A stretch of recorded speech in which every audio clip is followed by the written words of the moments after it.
In the name of God, most gracious, most merciful, and the peace and blessings be upon His Prophet Muhammad. I want to also acknowledge the traditional owners on the land on which we stand today and acknowledge First Nations people past, present and emerging. This is an Australian Muslim community statement supporting the Samud flotilla and calling on the Australian government to act immediately.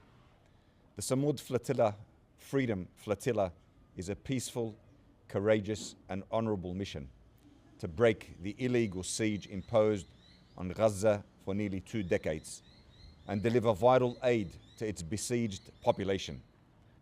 Abu Bakr Rafiq, a young Australian Muslim, is one of 8 Australian citizens on board the Samud flotilla alongside people of conscience from around the world. The flotilla is approaching Gaza.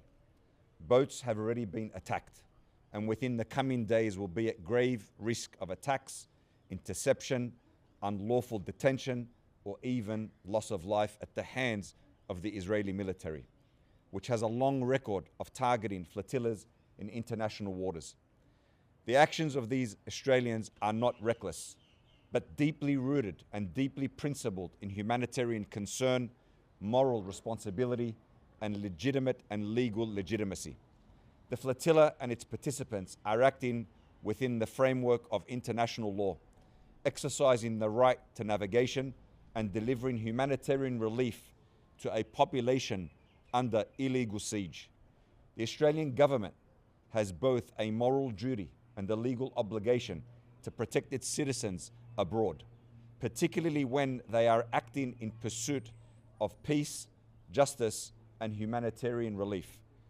To remain silent or inactive in the face of the imminent risk to the lives of Abu Bakr and other Australian citizens is unacceptable and inconsistent with Australia's obligations under international law and its stated values of human rights and justice.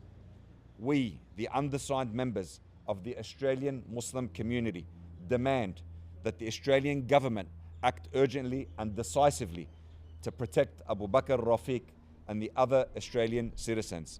This includes, number 1, an immediate public statement affirming the right of Australian citizens to participate in humanitarian missions free from harassment or harm, and condemning any potential Israeli aggression against the Samud flotilla.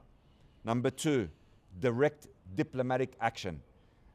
Australia should urgently demand that Israel not endanger the flotilla or hinder its passage to Gaza, and follow the examples of hundreds of representatives in the European Union who have demanded immediate protection of the flotilla, and the Italian and Spanish governments who have mobilized their navies to protect the flotilla, and to convey that harm to Australians on board will carry serious consequences.